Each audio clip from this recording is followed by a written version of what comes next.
উৎকণ্ঠা আর উদ্বেগের রাত পেরিয়ে থমথমে গোপালগঞ্জ। সন্ধ্যা ৬টা পর্যন্ত চলবে কারফিউ। বুধবারের সহিংসতার ঘটনায় শহরের রাস্তায় এখনো ছড়িয়ে ছিটিয়ে আছে ইটপাটকেল ও কাটা গাছের গুঁড়ি। সড়কে যান চলাচল ও লোকজনের উপস্থিতি একেবারেই কম। এনসিপির সমাবেশে হামলা ও সংঘর্ষের ঘটনায় মামলা না হলেও ১৪ জনকে আটক করা হয়েছে। আতঙ্ক উৎকণ্ঠার রাত পেরিয়ে বৃহস্পতিবার সকাল থেকে গোপালগঞ্জ শহরে থমথমে পরিবেশ। জরুরি প্রয়োজনে অল্প কিছু মানুষ ঘরের বাইরে বের হলেও ফাঁকা বেশিরভাগ এলাকা।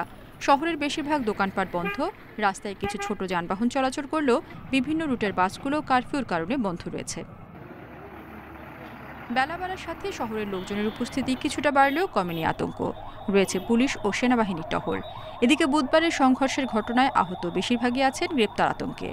প্রশাসন মনে করতে যে শান্ত রাখার জন্য তারা যে সিদ্ধান্ত নিছে এটা তারা ভালো করেই নিছে, কিন্তু আমাদের জন্য অসুবিধা হচ্ছে। যে সরকারই আসুক আমাদের কোনো সমস্যা, আমাদের রিক্সা চালাই খাতে হবে, আমাদের কোনো রাজনীতিও নাই, কিন্তু শান্ত সুষ্ঠুভাবে যেন দেশটা চলে এটাই। বুধবার সকাল থেকে এনসিপির সমাবেশ ঘিরে দফায় দফায় হামলা, সংঘর্ষ, অগ্নিসংযোগ ও গুলির ঘটনায় রণক্ষেত্রে পরিণত হয় গোপালগঞ্জ শহর। নিহত হন ৪ জন, আহত শতাধিক। Independent news. গোপালগঞ্জে বুধবার এনসিপির সমাবেশ ঘিরে দিনভর সংঘর্ষের জেরে এখনও সেখানে থমথমে পরিস্থিতি বিরাজ করছে। এ বিষয়ে বিস্তারিত জানাতে সেখান থেকে আমাদের সাথে যোগ দিয়েছেন সহকর্মী প্রসূন কুমার মণ্ডল। প্রসূন কুমার, এই মুহূর্তে সেখানকার পরিস্থিতি কেমন দেখছেন এবং সন্ধ্যা ৬টা পর্যন্ত তো কারফিউ বলবৎ থাকবে, এরপরে কি ধরনের ব্যবস্থা নেওয়া হবে? সার্বিক পরিস্থিতি সম্পর্কে আমাদেরকে বিস্তারিত জানাবেন।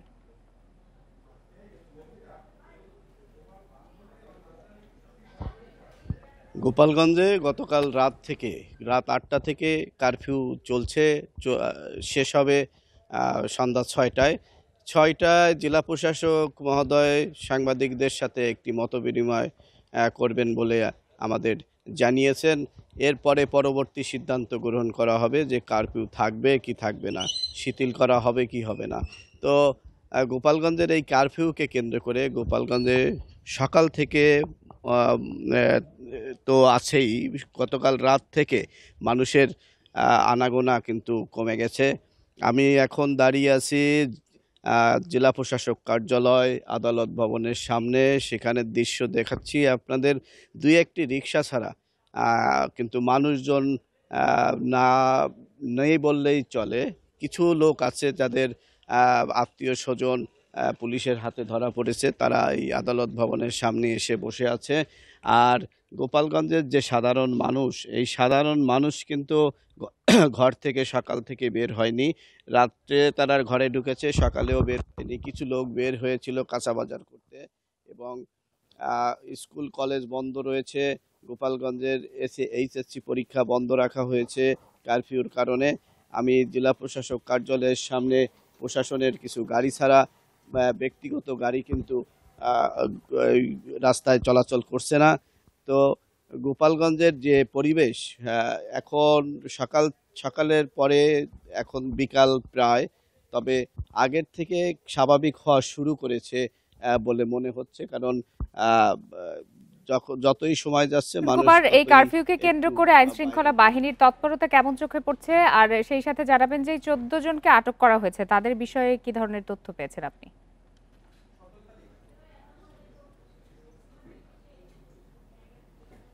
১৪ জনকে যে আটক করা হয়েছে, এই ১৪ জনকে কিন্তু সেনাবাহিনী আটক করে পুলিশের কাছে সুপর্দ করেছে। আর আইন শৃঙ্খলা বাহিনী গোপালগঞ্জ শহরের প্রধান সড়ক দিয়ে মাঝে মধ্যেই টহল দিচ্ছে। সেখানে সেনাবাহিনী রয়েছে, পুলিশ রয়েছে, আনসার রয়েছে, এবং বিজিপিরও একটি দল এখানে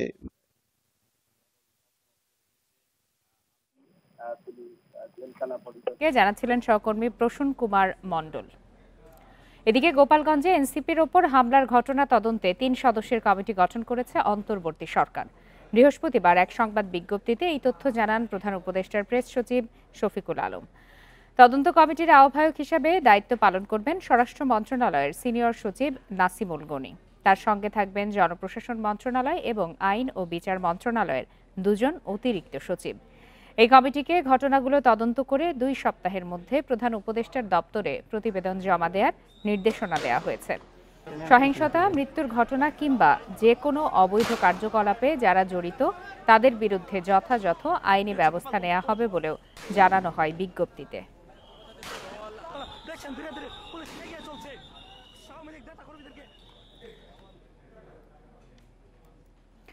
গোয়েন্দাদের কাছে তথ্য ছিল, কিন্তু গোপালগঞ্জের ঘটনা এত বড় হবে সেই তথ্য ছিল না বলে মন্তব্য করেছেন স্বরাষ্ট্র উপদেষ্টা জাহাঙ্গীর আলম চৌধুরী।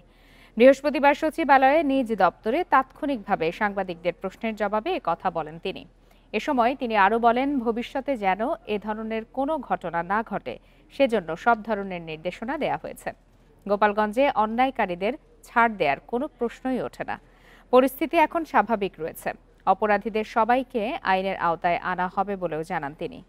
কারো রাজনৈতিক পরিচয় বিবেচনা করা হবে না বলেও জানান স্বরাষ্ট্র উপদেষ্টা।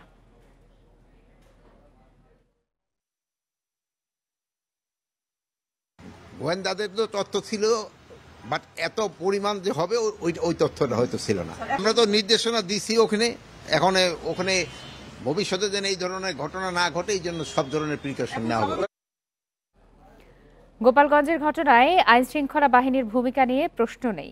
আসামিদের ধরতে তারা কাজ করছে বলে জানিয়েছেন যুব ও ক্রীড়া উপদেষ্টা আসিফ মাহমুদ সজীব ভুঁইয়া। সকালে বাংলাদেশ বিনিয়োগ উন্নয়ন কর্তৃপক্ষ বিডাই যুব উদ্যোক্তাদের নিয়ে এক কর্মশালা শেষে তিনি বলেন, গোপালগঞ্জে এনসিপি নেতাকর্মীদের ওপর নিষিদ্ধ ছাত্রলীগের হামলা ন্যাক্কারজনক ও দুঃখজনক।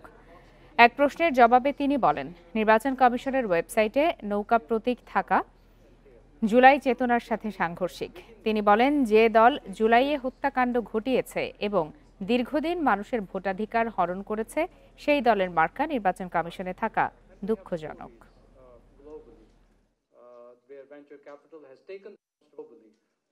এটা তো দুঃখজনক।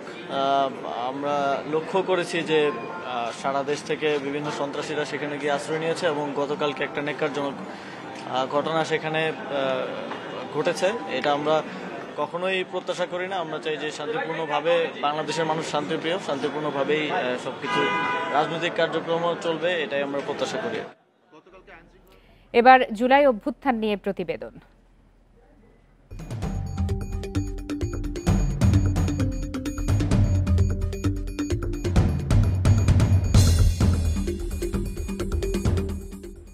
জুলাই গণ অভ্যুত্থানে আহত যোদ্ধাদের কেউ গুলিবিদ্ধ হয়ে চোখ হারানোর শঙ্কায়, কেউ আবার পঙ্গু হওয়ার হুমকিতে। দীর্ঘমেয়াদী ও ব্যয়বহুল চিকিৎসা খরচ নিয়ে বিপাকে তাদের পরিবার। খুলনা ও সুনামগঞ্জে আহত জুলাই যোদ্ধারা বলছেন, দ্রুত পর্যাপ্ত সরকারি সহায়তা ও পুনর্বাসন প্রয়োজন তাদের। এ বিষয়ে কাজ চলছে বলে জানিয়েছে জেলা প্রশাসন। খুলনায় জুলাই আগস্ট গণ অভ্যুত্থানে আরও অনেকের মতোই অংশ নেন বেসরকারি নর্দার্ন বিশ্ববিদ্যালয়ের ছাত্র আব্দুল্লাল সাফিল। পুলিশের ছোড়াগুলি লাগে তার বাম চোখে। চিকিৎসার পরও দেখা দিয়েছে দৃষ্টিশক্তি হারানোর শঙ্কা। দেশে এবং থাইল্যান্ড ও সিঙ্গাপুরে চিকিৎসায় খরচ হয়েছে প্রায় 1 কোটি টাকা। অর্ধেক সরকারের পক্ষ থেকে দেয়া হয়েছে, কিন্তু দীর্ঘমেয়াদী ও ব্যয়বহুল চিকিৎসা খরচ মেটাতে বিপাকে এই জুলাই যোদ্ধার পরিবার। ঘোরার মধ্যেই আছি। আমি এখন পর্যন্ত সরকারের কাছ থেকে কোনো প্রকার আশ্বাস বা প্রতিশ্রুতি কোনো কিছুই পাইনি যে আমার আদৌ পরবর্তী চিকিৎসাটা হবে নাকি হবে না। গণ অভ্যুত্থানে আহত কলেজ ছাত্র আব্দুল জারি গিফারি ও শেখ রাফসান জনিরও দিন কাটছে অনিশ্চয়তায়। চিকিৎসা চালানো ও ভবিষ্যৎ নিয়ে দুশ্চিন্তায় তারা। আমার থেকেও গুরুতর আহত অনেক সহযোদ্ধা আছে, যাদের কারো চোখ নাই, যাদের কেউ হাত হারিয়েছেন, যাদের কেউ পা হারিয়েছেন, যাদের হয়তো আমার থেকে এই পুনর্বাসন সুবিধাগুলো আরও বেশি প্রয়োজন। গ্যাজেটভুক্ত হওয়ার জন্য আমরা আবেদন করছিলাম, এখান থেকে প্রায় 1 বছর হয়ে যাচ্ছে, কিন্তু সেইখান থেকে আমরা কোনো গ্যাজেটভুক্ত হতে পারিনি। আর পুনর্বাসন তো তার অনেক পরে। আন্দোলনে সুনামগঞ্জে গুলিবিদ্ধ হন দিনমজুর রিপন মিয়া। পুরোপুরি সুস্থ না হলেও অটোরিকশা নিয়ে রাস্তায় নামতে বাধ্য হয়েছেন তিনি। জায়গা জমিন যা আসলে আমি তো বিক্রি করে দিচ্ছি, বাংলাদেশের চিকিৎসা করতে বিক্রি করে। আমাদের সরকারের পক্ষ থেকে আমার বাইরে যাওয়ার কোনো একটা যোগ করে দিত, বা ডিসির দিকে আমার কোনো একটা চাকরির বিষয় দিত, চাকরি দেওয়া, তো আমি চলতে পারলাম না। জেলা প্রশাসন জানায়, আহত জুলাই যোদ্ধাদের পুনর্বাসন ও গেজেটভুক্ত করার প্রক্রিয়া চলছে। সরকারের তরফ থেকেও প্রশিক্ষণ সহ নানামুখী তৎপরতা আছে। আমরা যদি এ বিষয়ে সরকারের যে নির্দেশনা পাবো সে অনুসারে আমরা ব্যবস্থা নিব। খুলনায় জুলাই যোদ্ধা হিসেবে ৭১ জন গেজেটভুক্ত হয়েছেন, আর সুনামগঞ্জে গেজেটভুক্ত ২৭৩ জন। Tania Nasrin, Independent News. চট্টগ্রাম জেলা স্টেডিয়ামে ড্রোন শোর মধ্য দিয়ে অনুষ্ঠিত হয় জুলাই পুনর্জাগরণ উপলক্ষে আয়োজিত অনুষ্ঠানের মূল আয়োজন। অনুষ্ঠানের আয়োজন করে সংস্কৃতি বিষয়ক মন্ত্রণালয়, আর এতে সহায়তা করে চট্টগ্রাম জেলা প্রশাসন। আয়োজনের প্রথম পর্বে ছিল শহীদ স্মরণ, গান ও তথ্যচিত্র প্রদর্শনী। দ্বিতীয় পর্বে ছিল আলোচিত ড্রোন শো। প্রথম পর্বে স্মৃতিচারণ করেন শহীদ ফয়সাল আহমেদের মা কোহিনুর আক্তার ও শহীদ ফারুকের স্ত্রী সীমা আক্তার। এরপর পরিবেশিত হয় জুলাইয়ের গান। রাত 11:30টায় হয় ড্রোন শো। ড্রোনের মাধ্যমে আকাশে ফুটিয়ে তোলা হয় শহীদ ওয়াসিম, শান্ত প্রমুখ বীরের অবয়ব। অনুষ্ঠানে উপস্থিত ছিলেন মুক্তিযুদ্ধ বিষয়ক উপদেষ্টা ফারুকী আজম এবং সংস্কৃতি বিষয়ক উপদেষ্টা মোস্তফা সরোয়ার ফারুকী। সন্ত্রাসীদের বিরুদ্ধে ব্যবস্থা না নিলে গোপালগঞ্জের উদ্দেশ্যে আবারও মার্চ করবে বলে জানিয়েছেন জাতীয় নাগরিক পার্টির আহ্বায়ক নাহিদ ইসলাম। দুপুরে ফরিদপুর শহরের জনতার ব্যাংক মোড়ে এনসিপির সমাবেশে তিনি কথা বলেন। নাহিদ ইসলাম বলেন, পদযাত্রা চলবে, যতই হামলা আসুক পদযাত্রা থামবে না। হামলা করে পদযাত্রা ঠেকিয়ে রাখা যাবে না। আন্দোলনের মাধ্যমে দেশের মানুষের অধিকার আদায় করা হবে। জুলাই ঘোষণাপত্র প্রসঙ্গে তিনি আরও বলেন, ৩ আগস্ট কেন্দ্রীয় শহীদ মিনারে সকল ছাত্র জনতা নিয়ে জুলাই ঘোষণাপত্র পাঠ করা হবে। পরে সমাবেশ শেষে রাজবাড়ী ও মানিকগঞ্জে যাবেন এনসিপির নেতারা।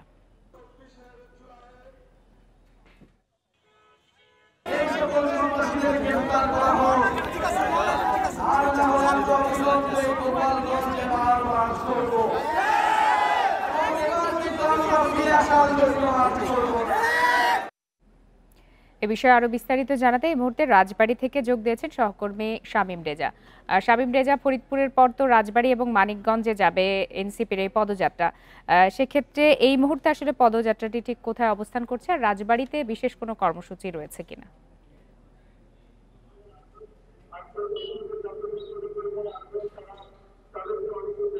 দেখুন, ফরিদপুরের পথসভা শেষ করে কিন্তু এনসিপির নেতা কর্মীরা কিন্তু রাজবাড়ির উদ্দেশ্যে রওনা দিয়েছে। তারা কিন্তু এখনো রাজবাড়িতে এসে পৌঁছেনি। আমরা যেটা দেখতে পেয়েছি যে দুপুরের পর থেকেই কিন্তু এনসিপির স্থানীয় যেসব নেতা কর্মীরা রয়েছেন তারা কিন্তু বিভিন্ন মিছিল এবং স্লোগান নিয়ে তারা কিন্তু মঞ্চের দিকে আসছেন। এখন এই মুহূর্তে স্থানীয় যেসব নেতাকর্মীরা রয়েছে তারা কিন্তু বিভিন্ন বক্তব্য রাখছেন এবং তারা এই বক্তব্যের মাধ্যমে একটা জিনিসই সাধারণ মানুষকে বলছেন যে আসলে এনসিপি কে যদি তারা গ্রহণ করে বা এনসিপির তারা যদি পাশে থাকে তাহলে যে রাজবাড়ির সমস্যা তথা সারা বাংলাদেশের যে সমস্যাগুলো আছে, অনিয়ম, দুর্নীতি সহ উন্নয়নমূলক যে কর্মকাণ্ডগুলো সেগুলোর তারা বিষয়ে কিন্তু কাজ করবেন। এর পাশাপাশি কিন্তু আমরা দেখেছি যে স্থানীয় নেতাকর্মীরা আরেকটা বিষয় বলছেন যে বিগত 15 বছর ধরে ফ্যাসিস্ট আওয়ামী লীগ সাধারণ মানুষের উপরে যে অন্যায় অত্যাচার করেছে বা যে অনিয়ম দুর্নীতি করেছে সেগুলো যাতে না হয় বা ফ্যাসিস্টরা যাতে আর কোন মাথাচাড়া দিয়ে না উঠতে পারে সেজন্য কিন্তু এনসিপি কাজ করবে এবং এনসিপির এই কাজগুলো অব্যাহত রাখার জন্য সাধারণ মানুষরা যেন এনসিপি কে গ্রহণ করে এমনটাই কিন্তু স্থানীয় নেতাকর্মীরা বলছে। আমরা স্থানীয় নেতাদের সঙ্গে কথা বলেছি, তারা যেটা বলছেন যে ফরিদপুর থেকে কেন্দ্রীয় নেতাকর্মীরা রাজবাড়ির উদ্দেশ্যে রওনা দিয়েছে। কিছুক্ষণের মধ্যেই কিন্তু তারা রাজবাড়ি এসে কিন্তু তারা বক্তব্য রাখবেন। আরেকটা বিষয় বলে রাখি যে গোপালগঞ্জের ঘটনার পর থেকে কিন্তু আমরা দেখতে পেয়েছি রাজবাড়িতে কিন্তু যথেষ্ট পরিমাণ আইন শৃঙ্খলা রক্ষাকারী বাহিনীর সদস্যরা রয়েছেন, র্যাব সদস্য রয়েছেন, পুলিশ সদস্য রয়েছে, পাশাপাশি সেনাবাহিনীর সদস্যদের টহলও কিন্তু জোরদার রয়েছে। সবকিছু মিলিয়ে আসলে নিরাপত্তার চাদর দিয়ে মুড়িয়ে রাখা হয়েছে রাজবাড়ী জেলাটাকে। আর কিছুক্ষণের মধ্যেই মূল কার্যক্রম শুরু হবে। কেন্দ্রীয় নেতা কর্মীরা এসে সেই সময় আসলে তাদের যে বক্তব্য বা তাদের যে কথা সেগুলো আমরা আসলে দর্শকদের জানাতে পারবো। জি শামীম রেজা, আপনি তথ্য সংগ্রহ করতে থাকুন, ধন্যবাদ আপনাকে। গোপালগঞ্জে জাতীয় নাগরিক পার্টি এনসিপির কর্মসূচিতে হামলা ও অগ্নিসংযোগের প্রতিবাদে বিভিন্ন জেলায় বিক্ষোভ মিছিল হয়েছে। সকালে লালমনিরহাট শহরের বড় মসজিদ এলাকা থেকে বিক্ষোভ মিছিল বের করে জেলা জামায়াতে ইসলামী। মিছিলটি প্রধান সড়ক ঘুরে মিশন রোডে গিয়ে শেষ হয়। পরে সমাবেশে বক্তারা তীব্র নিন্দা জানিয়ে বলেন, গণতান্ত্রিক আন্দোলনে এ ধরনের হামলা ফ্যাসিবাদী মানসিকতার বহিঃপ্রকাশ। নড়াইলে সকাল 10টায় সংক্ষিপ্ত পথসভা করে জামায়াতে ইসলামী। এদিকে বেলা 11টায় নড়াইল ছাত্র জনতার ব্যানারে আদালত চত্বরে একটি বিক্ষোভ মিছিল ও পথসভা অনুষ্ঠিত হয়। এ সময় বক্তারা জড়িতদের আইনের আওতায় এনে দৃষ্টান্তমূলক শাস্তির দাবি করেন।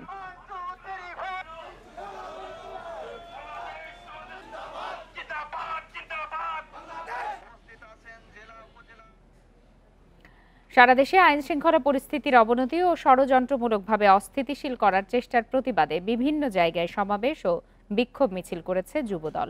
দুপুরে বরিশাল নগরীর সদর রোডে বিএনপির দলীয় কার্যালয়ের সামনে সমাবেশ করে মহানগর যুবদল। পরে তারা নগরীতে বিক্ষোভ মিছিল বের করে। মিছিলে 30টি ওয়ার্ডের নেতাকর্মীরা অংশ নেন। এছাড়া কেন্দ্রীয় শহীদ মিনার প্রাঙ্গণ থেকে মিছিল বের করে জেলা যুবদল। মানিকগঞ্জে বক্তারা চাঁদাবাজি এবং সন্ত্রাসী কর্মকাণ্ডে জড়িতদের বিরুদ্ধে কঠোর ব্যবস্থা নেওয়ার দাবি জানান। নাটোরে বেলা 11টার দিকে জেলা বিএনপির কার্যালয়ের সামনে থেকে বিক্ষোভ মিছিল বের করেন যুবদলের নেতাকর্মীরা। পরে সেখানে সমাবেশে বক্তারা সবাইকে ঐক্যবদ্ধ হয়ে ফ্যাসিস্টকে প্রতিহত করার আহ্বান জানান।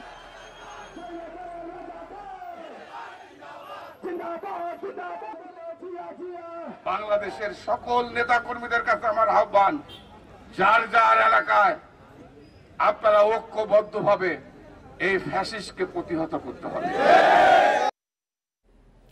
বগুড়া সদরের হরিগাড়ি এলাকায় 2 নারীকে নিজ বাড়িতে গলা কেটে হত্যার ঘটনায় অভিযুক্ত এক কিশোরকে আটক করেছে পুলিশ। শহরের গোহাইল রোডের পাসপোর্ট অফিসের কাছ থেকে তাকে আটক করা হয়। এ ঘটনায় এখন পর্যন্ত কোনো মামলা হয়নি। পুলিশ জানায় আটক কিশোর অনেক দিন ধরে 8ম শ্রেণীর ছাত্রীকে প্রেমের প্রস্তাব দিয়ে আসছিল, কিন্তু প্রত্যাখ্যান করায় ক্ষোভে এই হত্যাকাণ্ডটি ঘটিয়েছে বলে জানা যায়। গতরাত 8:30টার দিকে ওই বাড়িতে ঢুকে রামদা দিয়ে তাকে আঘাত করে। পরে তার দাদি লাইলি খাতুন ও লাইলির নাথ বউ হাবিবাকে গলা কেটে হত্যা করে পালিয়ে যায়। পুলিশ মরদেহ উদ্ধার করে ময়না তদন্তের জন্য শহীদ জিয়াউর রহমান মেডিকেল কলেজ হাসপাতালে পাঠায়।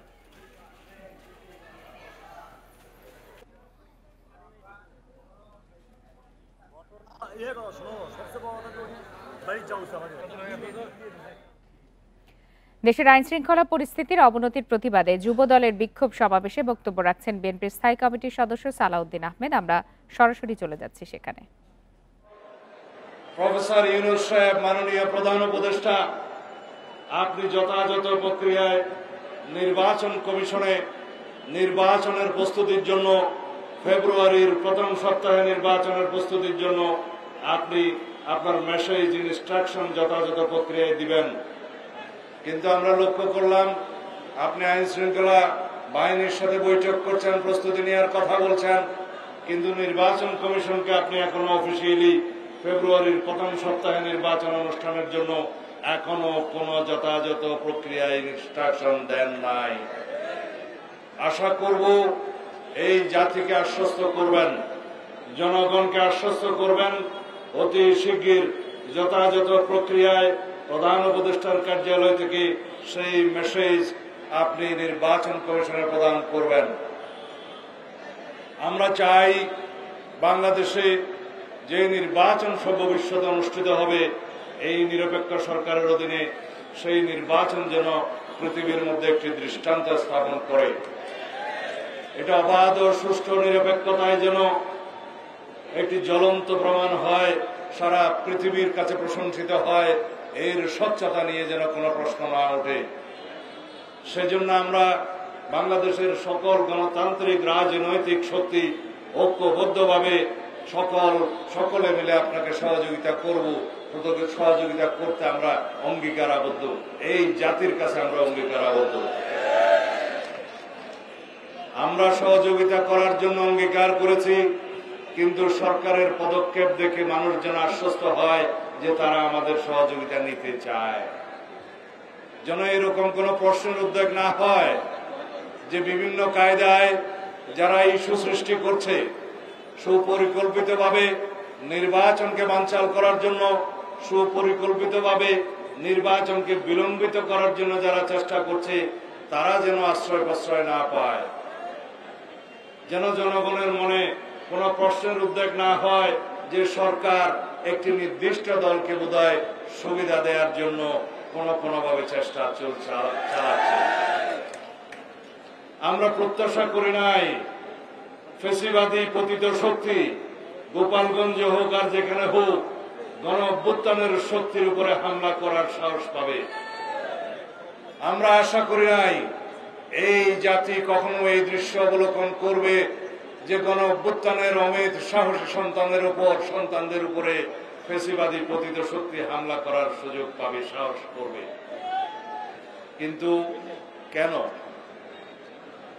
এই কেনর জবাব হচ্ছে যারা একটি নতুন রাজনৈতিক দল সংগঠিত করেছে, যাদের এখনো রেজিস্ট্রেশন নাই, তারা অনেক আবেগ তাড়িত হয়ে অপরিকল্পিতভাবে এমন সব রাজনৈতিক কর্মসূচি দিচ্ছে, সেই রাজনৈতিক কর্মসূচির কারণে আজকে সারা বাংলাদেশ অবলোকন করলো জাতির যারা গণ অভ্যুত্থানের অগ্রসেনানী তাদের উপরে পতিত ফ্যাসিবাদী শক্তি হামলে করছে। পল্টন থেকে সরাসরি ছিলাম সালাউদ্দিন আহমেদের বক্তব্যে। পঞ্চগড়ে সদর ও বোদা সীমান্ত দিয়ে নারী শিশু সহ 24 জনকে পুশিন করেছে বিএসএফ। এদের মধ্যে 23 জনকে থানায় হস্তান্তর করা হয়েছে।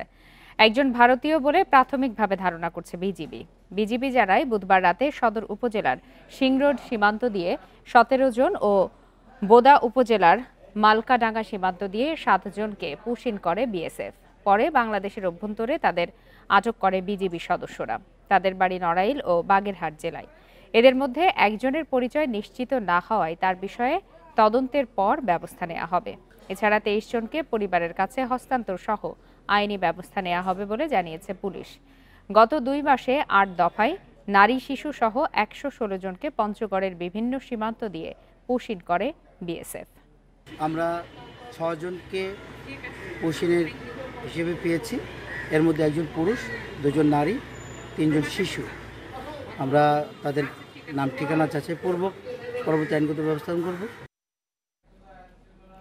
সারা দেশে আইনশৃঙ্খলা পরিস্থিতির অবনতি ও ষড়যন্ত্রমূলকভাবে অস্থিতিশীল করার চেষ্টার প্রতিবাদে বিক্ষোভ মিছিল করছে যুবদল। এ বিষয়ে আরো বিস্তারিত জানাতে এই মুহূর্তে চট্টগ্রাম থেকে যোগ দিয়েছেন সহকর্মী আহসান রিটন। সরাসরি চলে যাচ্ছি তার কাছে। রিটন, সারা দেশের মতো চট্টগ্রামেও তো যুবদলের কর্মসূচি চলছে। আপনার কাছে সর্বশেষ কি তথ্য রয়েছে কর্মসূচির বিষয়ে? দেখুন, আজকে বিকেল 3:30 থেকে চট্টগ্রামের যে পুরনো রেল স্টেশন রয়েছে এখানে বাংলাদেশ যুবদলের পক্ষ থেকে আসলে একটি সমাবেশ চলছে। আপনি জানেন যে সারা দেশে প্রশাসন নির্লিপ্ততায় যে অস্থির একটি পরিস্থিতি তৈরি হচ্ছে, এটির প্রতিবাদে মূলত তারা এখানে আজকে সমাবেশ করছে। আমরা দেখছি নগরীর 3টি জায়গায় চট্টগ্রামের এই পুরনো রেল স্টেশন, এখানে মহানগর যুবদল, এছাড়াও চট্টগ্রামের জমিতুল ফালা মাঠে চট্টগ্রাম দক্ষিণ জেলা যুবদল এবং চট্টগ্রামের কাজীদড়ি এলাকায় সেখানে আমরা দেখছি চট্টগ্রাম উত্তর জেলা যুবদলের নেতাকর্মীরা জড়ো হয়েছেন। এবং সারা দেশে যে প্রশাসনের নির্লিপ্ততায় আইন শৃঙ্খলা পরিস্থিতির যে চরম অবনতি হয়েছে এটির প্রতিবাদে পাশাপাশি ষড়যন্ত্রমূলকভাবে দেশকে যে অস্থিতিশীল করার একটি পায়তারা চলছে আর তার প্রতিবাদে তারা আসলে এখানে সমবেত হয়েছেন। আমরা দেখছি যে মঞ্চে স্থানীয় যে সমস্ত নেতারা রয়েছেন তারা বক্তব্য রাখছেন। তারা বলছেন যে একটি পক্ষ দেশটি বাংলাদেশ সুন্দর একটি জায়গা যাক সেটি কোনোভাবেই চায় না বলেই তারা নানাভাবে দেশকে অস্থিতিশীল করার চেষ্টা করছে। এবং তারা বলছে যতক্ষণ পর্যন্ত বিএনপির একজন নেতাকর্মীও বেঁচে থাকবেন ততক্ষণ পর্যন্ত এই দেশকে কারো হাতে তুলে দেওয়া যাবে না। পাশাপাশি দেশকে অস্থিতিশীল করার যে অপচেষ্টা চলছে সেটি কোনোভাবে সফল করতে তারা দেবেন না। আমরা এখানে বেশ কয়েকজনের সাথে কথা বলেছি, তারা যেটি বলছেন যে আসলে বিএনপির যে ত্যাগ বিগত দিনগুলোকে সেটিকে ধূলিসাৎ করার জন্য আমরা যেটি দেখছি সেটি হচ্ছে ফেক আইডির মাধ্যমে তারা যেটি বলছে ফেক আইডির মাধ্যমে বিএনপির যে কর্মকাণ্ড সেটিকে ক্ষুণ্ণ করার চেষ্টা চলছে। এবং তারা বলছেন যারা করছেন তারা অতীতে বাংলাদেশের যে স্বাধীনতা যুদ্ধ হয়েছে সেই যুদ্ধ তারা আসলে দেশের বিরোধিতা করেছিল, এখনো সেই ধারাবাহিকতা তারা দেশকে অস্থির করার ষড়যন্ত্র করছে। এবং তারা বলছেন যতক্ষণ পর্যন্ত না এদেরকে প্রতিহত করা যাবে ততক্ষণ পর্যন্ত তাদের যে সংগ্রাম সেটি চলবে। তারই ধারাবাহিকতা আজকে এই সমাবেশটি এখানে চলছে। আমরা দেখি চট্টগ্রামের 41টি ওয়ার্ড থেকে যুবদলের নেতাকর্মীরা এখানে হাজির হয়েছেন এবং তারা বর্তমান যে পরিস্থিতি চলছে তার বিরুদ্ধে তারা স্লোগান দিচ্ছেন এবং তারা বলছেন তারেক রহমানের নেতৃত্বে তারা আসলে সুন্দর একটি দেশ গড়ার প্রত্যয়ে এখন পর্যন্ত স্বপ্ন দেখছেন। করছেন সেই বিষয়টিকে মাথায় রেখে তারা এখানে জড়ো হয়েছেন। এই যে সমাবেশ সেটির পরে একটি বিক্ষোভ মিছিল বের হবে, যেটি চট্টগ্রামের বিভিন্ন সড়ক প্রদক্ষিণ করে সেটা আন্দরকিল্লা গিয়ে শেষ হবে। এ হচ্ছে চট্টগ্রাম থেকে আমার কাছে যুবদলের সমাবেশ বিষয় এখন পর্যন্ত সর্বশেষ। জানাচ্ছিলেন সহকর্মী আহসান রিটন।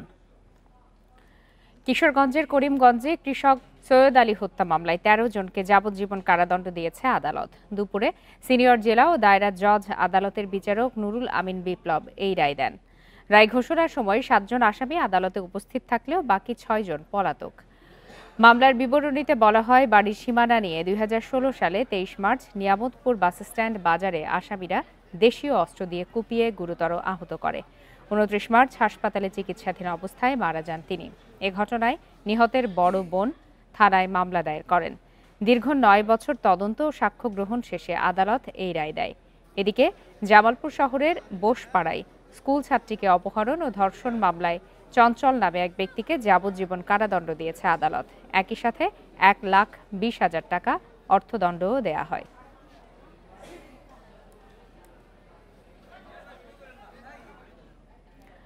খাগড়াছড়িতে 8ম শ্রেণীর শিক্ষার্থীকে গণধর্ষণের ঘটনায় 4 জনকে গ্রেপ্তার করেছে পুলিশ। বুধবার রাতে সদর উপজেলার ভাইবোন ছড়াই অভিযান চালিয়ে তাদের গ্রেপ্তার করা হয়।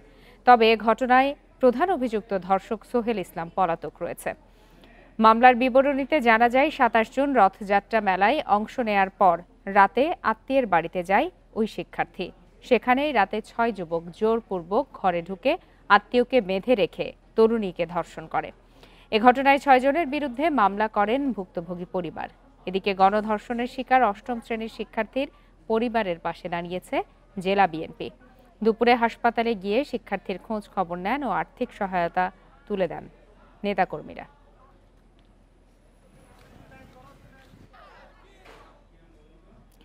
লক্ষ্মীপুর সদরে পুকুর থেকে অজ্ঞাত ব্যক্তির মরদেহ উদ্ধার করেছে পুলিশ।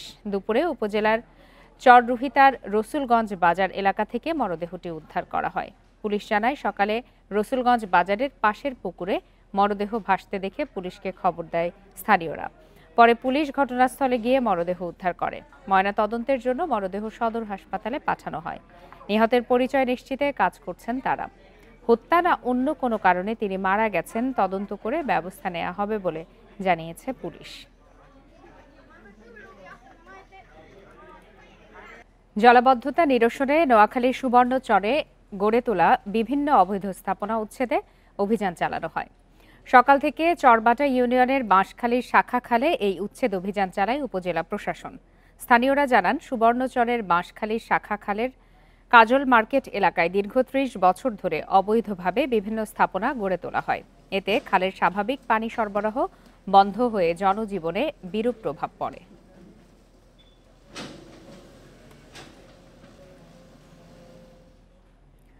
দেশের জাহাজ নির্মাণ শিল্প বৈশ্বিক মন্দা কাটিয়ে ঘুরে দাঁড়াচ্ছে। ভবিষ্যতে বিনিয়োগকারীদের সাথে টেকসই নীতি নিয়ে পাশে থাকার জন্য কাজ চলছে বলে মন্তব্য করেছেন প্রধান উপদেষ্টার প্রতিরক্ষা ও জাতীয় সংহতি উন্নয়ন বিষয়ক বিশেষ সহকারী অবসরপ্রাপ্ত লেফটেন্যান্ট জেনারেল আব্দুল হাফিজ। দুপুরে চট্টগ্রামে বেসরকারি জাহাজ নির্মাণ প্রতিষ্ঠান ওয়েস্টার্ন মেরিন শিপ ইয়ার্ডের 2টি টাগবোট হস্তান্তর অনুষ্ঠানে একথা জানান তিনি আরও জানান, বর্তমানে বিশ্বের প্রায় $400 বিলিয়ন জাহাজ নির্মাণ খাতে বাংলাদেশ আরও অংশীদারিত্ব বাড়াতে চায়। এজন্য বিভিন্ন বিষয় পর্যালোচনা করা হচ্ছে। মারওয়ান শিপিং প্রতিষ্ঠান গত জানুয়ারিতে একটি ল্যান্ডিং ক্রাফট রপ্তানি করেছিল। আগামী অর্থবছরে আরও 5টি জাহাজ রপ্তানির পরিকল্পনা রয়েছে বলে জানানো হয়।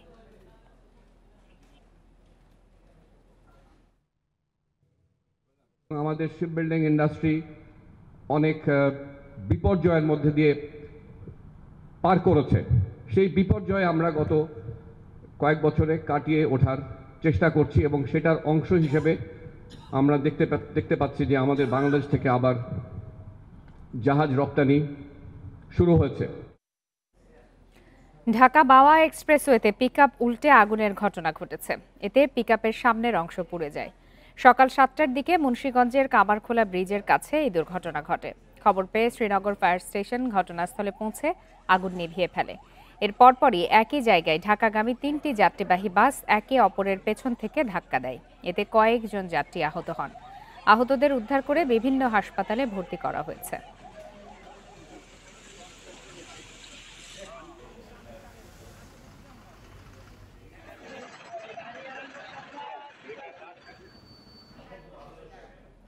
এরই সাথে শেষ করছি আজকের সমগ্র বাংলাদেশ। ইন্ডিপেন্ডেন্ট টেলিভিশনের সব খবরের আরো বিস্তারিত জানতে চোখ রাখুন ফেসবুক, ইউটিউব আর এক্সে। আমন্ত্রণ আমাদের পরের আয়োজনে।